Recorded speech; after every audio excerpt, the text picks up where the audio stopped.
I've got normal mates, and I eat normal food.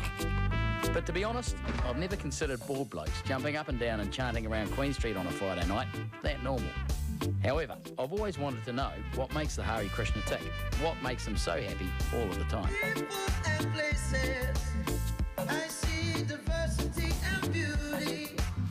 I think it's a religious kind of an organisation. My understanding is that they sort of pray to some blue deity. They don't eat meat, they don't drink, they don't do a huge amount of fornicating, and they all wear dresses. Should be interesting. Krishna, Hare Krishna, Krishna Krishna, Hare Krishna, hey.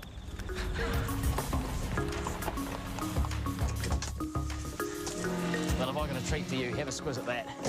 It's amazing what you find down the end of a long driveway. Although this temple in West Auckland is relatively new, Hare Krishnas have been around in New Zealand since the 70s.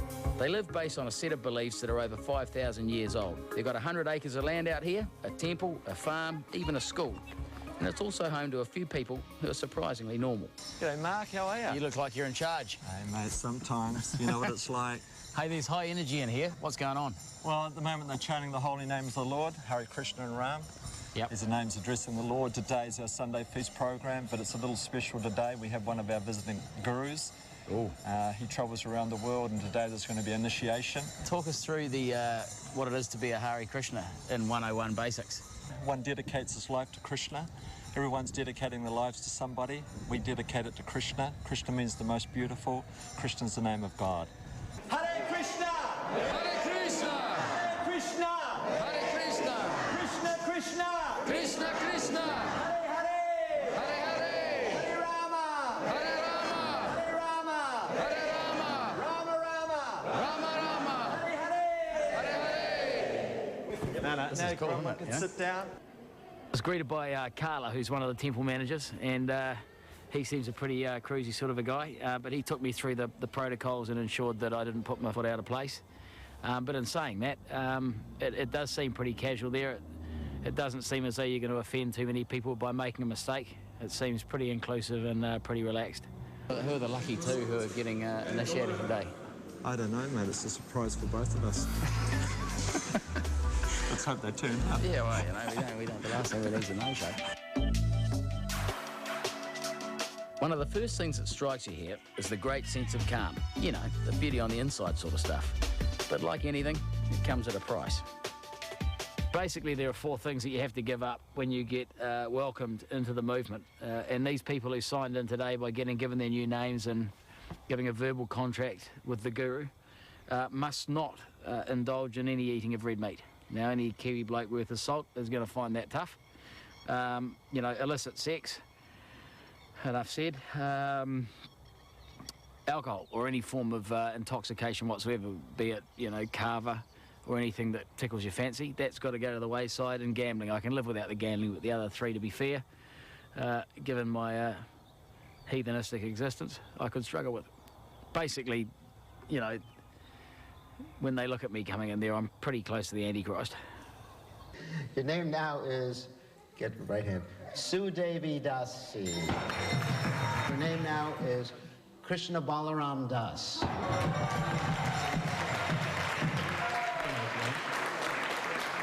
Krishna Balaram Ki Jai. Uh-oh, he doesn't like that. Here's your bead bag also. He wanted that name. He wanted that name. Well, it's incredibly welcoming. I mean, we went in there and everyone had a smile on their face. It was really inclusive. There were elements of humour to it. It was diametrically opposed from any religious experience that and I use that word carefully because it's more a movement, but any religious experience that I've had before.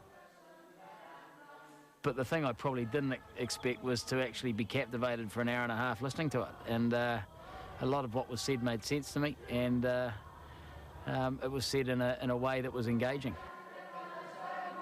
Well, I'm here with Swami, who's the guru who's just indoctrinated a couple of... that's probably not the right word, is it? No, probably not. Brought a couple of people into the Hare Krishna movement. Philosophically, there are many things that I appreciate about what I heard you saying today, although the challenge of the 4 principles. you know. I'm not going to ask you which one you're challenged with. Well, I'm challenged with all four of them, sadly, which leads me to the conclusion that I may be, you know, several lifetimes away from getting to the place where I need to be. You look at people after they've done those things. Look at their faces. Are they smiling? Are they happy? Are they rolling on the ground in ecstasy? No. Yeah, but, I mean, one could argue, you know, that you start off with a couple of cheeky beers with a few mates, steak on the barbecue, you might meet somebody, you might get lucky, you know, and then after that, you might go for a gamble. You know, and that, to some people, would be the ideal night. And they wake up the next morning how? Well, it depends on how good the girl is beside you. They might wake up with a huge smile, you know, or they might, you know, wake up and try and leave the room without being noticed. I could give all of those four things up. I could do that tomorrow if I knew it was going to, the void would be filled with what you're saying, you know. The guarantee is the experience. Yeah. Just like if you experiment a little bit with, let's say, our chanting or some of the other yoga practices that we teach, you'll experience something. You'll experience happiness unlike anything you've ever experienced before.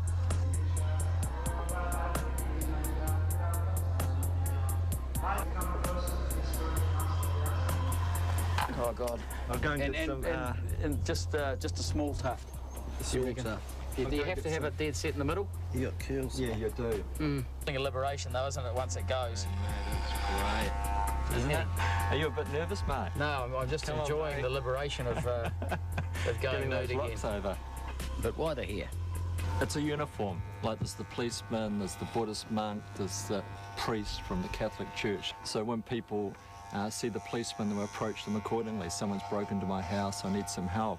So when they see someone dressed like this, they inquire, hey, what are you guys into? Is it not part of what you do to devote your life here to getting a better life in the next realm, so to speak? Yeah, well, it is. But even before I joined the movement, I had a good life. Yeah. And also, I'd given up most of the vices, meat eating, intoxication. I was right into health food and quite an austere life. So I think both that life that I was living with all the vices, I can't complain about. But this life's definitely better than that life because it's more complete. And the ultimate goal, actually, of human life is... You've just gone down one, haven't you? Oh, man. Yeah, I'm not usually keen on getting bored, but if getting into uniform is part of joining up, then bring it on and take it off. Hey. Yeah. Oh, brilliant. Yeah, that's just, I quite like the... You like that? The only thing that concerns me is there are plenty of people around here with a full head of hair, like I came here with. But how come you've got hair? Well, although I live in the temple, I'm a professional like you. I work for Sky TV, and I have to mingle around with. Wonderful, because this will look so good in my board meeting on Tuesday. G'day, guys. Sounds Suit good. and tie. And... I'm sorry, I have a little bit of hair. You don't have to shave? No. Still, I wanted to get on the inside of this Hare Krishna mob, so I donned the fruity kit, and now it's time for the big Friday night out. They're excited, I'm excited, we're ringing bells, we're going to be chanting for Krishna. It's just a matter of remembering the words. Righto, hi, mai, jump on in. Whoa. Yeah, we'll take you in style this evening. Go. What say you? Not a bad look, is it? Right, I got to learn the words on the way into town, okay?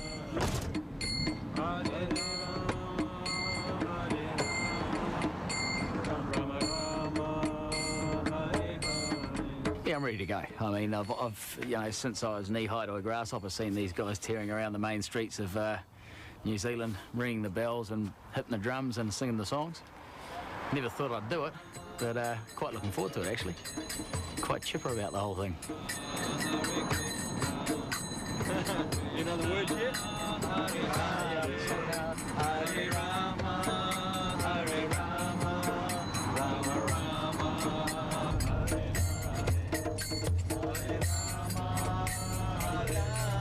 So here I am with the Hare Krishna crowd, ready to rack up Queen Street on a Friday night. I mean, it's not something entirely foreign to me, but to be fair, I've never done it like this before. Rightio, troops. Oh, the head's cold. It really is. So I might have cut a few years off my degree if I'd learned a bit about marketing from these guys with their jingle. We want people to think of Krishna, so it's amazing that just by this one sound, you don't have to say anything. Yeah. And people are going, it's the Krishnas. And that's the goal of everything we do. Do you cop much? Do you cop much Krishna. or any stick on a Friday night coming down here? We haven't for a long time, but if we do, we just beat him to a pulp, mate. Beat him down on the ground. That's what I like. To be honest, I've got no idea what this is going to be like. Oh, I can hear our brethren. Krishna, Krishna, Hare Hare, Hare Krishna, Hare Rama, Hare Rama, Hare Hare. Talk about catchy tunes. This chanting, as they promised me, really is quite invigorating.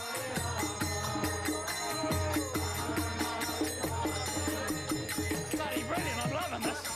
I mean, I've never been very musically inclined, so to speak, but I'm getting the go of the cymbals, isn't this?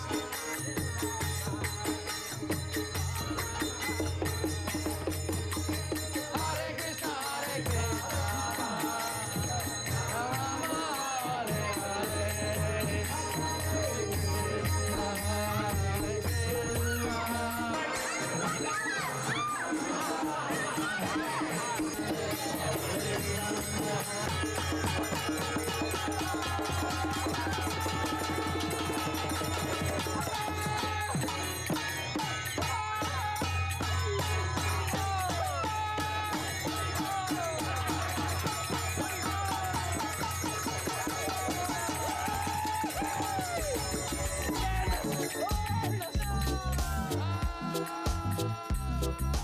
All in moderation, it's enough enlightenment for one day. Well, this is the abode for the night. Carlos left me with a DVD player on my own TV. The only problem is that I'm not going to understand too many of these at this stage in my learning process. That'll be day 3. But quite looking forward to putting the head on the pillow. It's not going to be a big sleep though. Apparently we're up at about 2:30 or something to go chanting, which admittedly I thought we did a fair bit of that tonight down Queen Street. Apparently not enough. There are certain requirements on a Hare Krishna, and one of them is that you chant the mantra some inordinate amount of times a day, something like 400 times. Or oh God, I've never worn a chain in my life. I don't know how to get that off. And quite frankly, in front of you, I'm not going to take my pants off. So push off and let me jump into bed if you don't mind.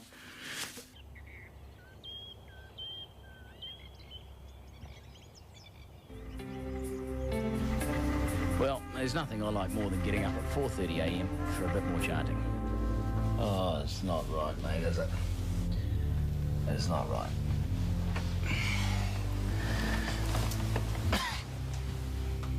Oh, goody. Wonderful. It's been 4 hours sleep. That's all I need. This is our morning jog. Yeah. Ah, That's one great thing about living 45 minutes away from the centre. isn't it?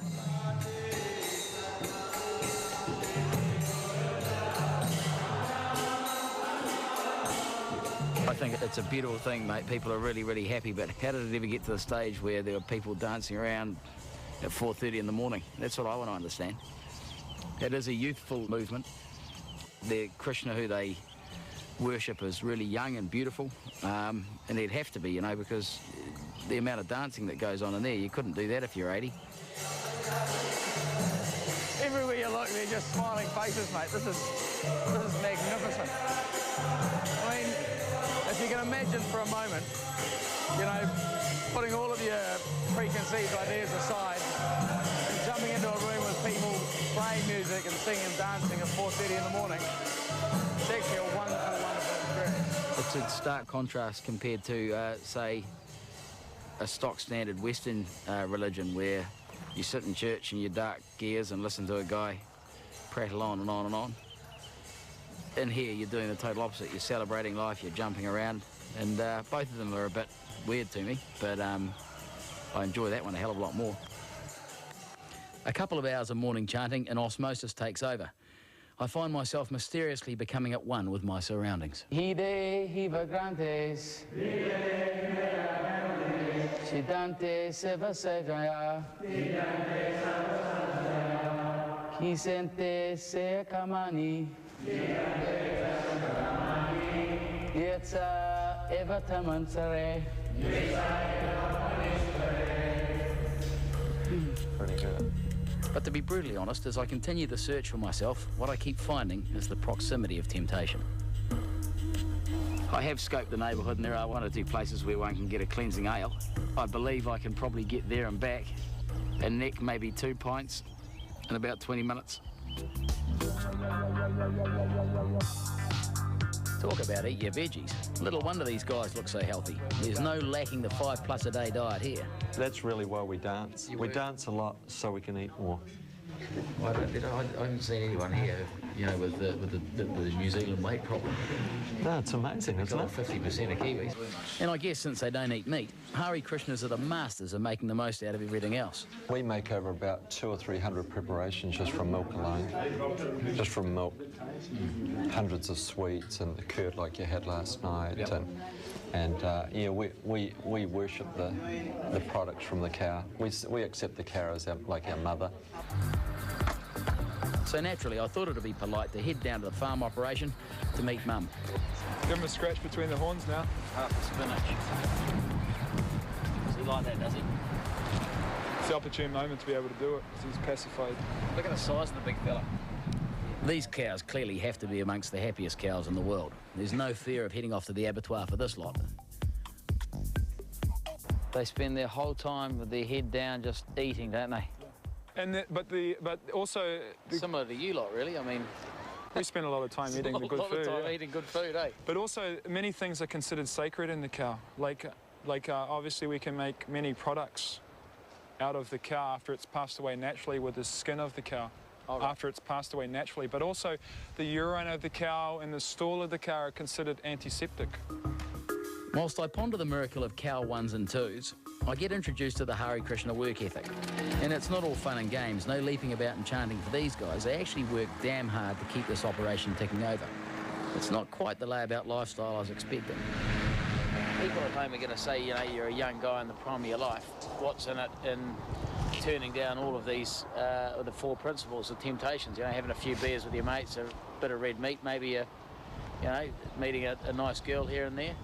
There may be many things that we're attracted to in this world, but ultimately the purity is missing. So the real happiness that we're all hankering for is missing. Yeah. That's why everyone's going from one thing to the next to the next. It's not 1 girlfriend, it's 2 girlfriends, 3 girlfriends, like that. So purity means that you're able to sustain what you're given. God's giving naturally, and whatever he's giving, if we can be satisfied with that, then we can become happy. I quite like that way of thinking. Making the most about what God gives you, not being too worried about what's being created artificially. The quest for purity at Riverhead is pretty strong. Were you always quizzical in terms of spirituality? I was always interested in living a pure life. Did you always live a pure life? No. I found myself in the midst of living in a very impure way. Yeah. So, but always hankering for the pure life. Everyone I've spoken to out here seem really educated and really open and really quizzical. And so it seems to me that you've arrived at this decision not by being pushed into it, but by your own inquisition and your own inquiry and your own desire to ask those questions, you know? Yeah.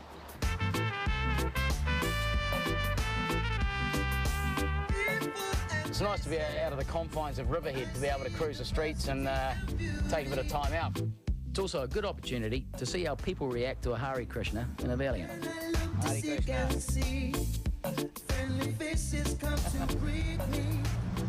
I think on the whole, the Hare Krishnas get quite a good reception from the general public. I mean, I've pulled up beside a few cars and they've all sort of smiled and waved, and you get the odd one that sort of takes a double take and then starts laughing and pointing, but I guess that's to be expected.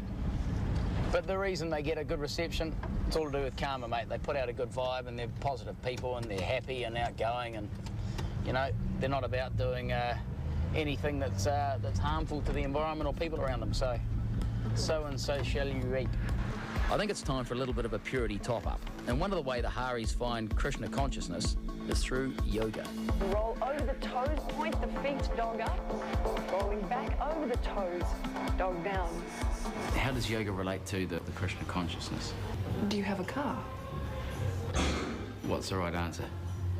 I do. You do, and do you look after your car? Well, there's not many cars around that are 35 years old. And still running. And still running. Right. So I guess I do look after it. I guess we look at it the same way. The soul, being the driver of this vehicle, is the most important part. But to get us to the destination, the end of life, we have to look after the vehicle. So, yoga is like that. Okay, guys. Walking the feet forward. We're then going to lift them up off the ground.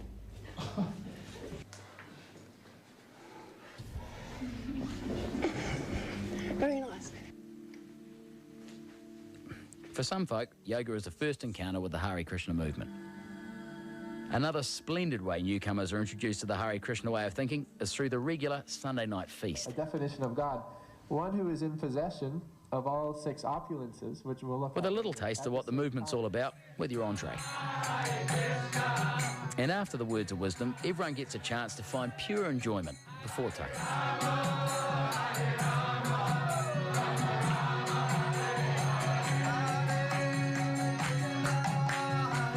Some of the things that are being discussed seem pretty far out for a, you know, pragmatic, logical, black and white sort of bloke. But if you let your imagination go and you ponder the bigger picture, then I guess you can appreciate what they're saying. But it takes a bit of imagination.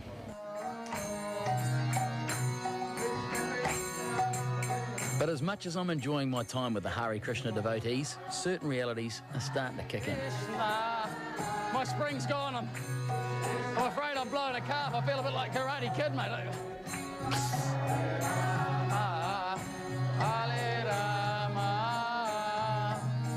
Now it's the slow spiritual part.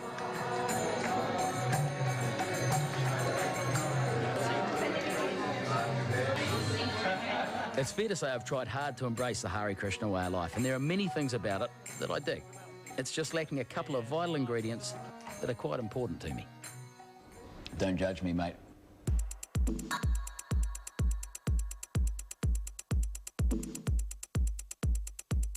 I'm more a heathen than a Hare. My body is not a temple. I mean, this thing is not for everyone, don't get me wrong. There are going to be people who think, oh, it's a cult, but you can join it in many levels as long as you adopt some of the Krishna lifestyle. So you can be, you know, there are doctors, accountants, lawyers, there's all sorts of people out there. They don't have to look like this, but they're low-key. They've got a lovely disposition. They're not hurting anyone, and they're very welcoming and very spiritual. And I think the key thing for me is they're educated, they're intelligent, so they're making an informed decision. And while I may have moved on from their words of wisdom, they'll stick in my sword forever. Hare Krishna, Hare Krishna, Krishna Krishna.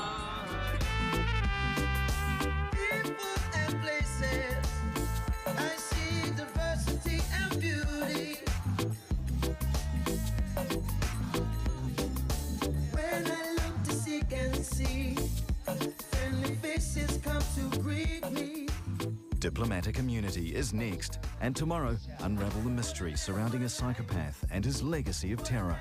Real crime goes beyond the Darklands, Australia. Tomorrow on TV1.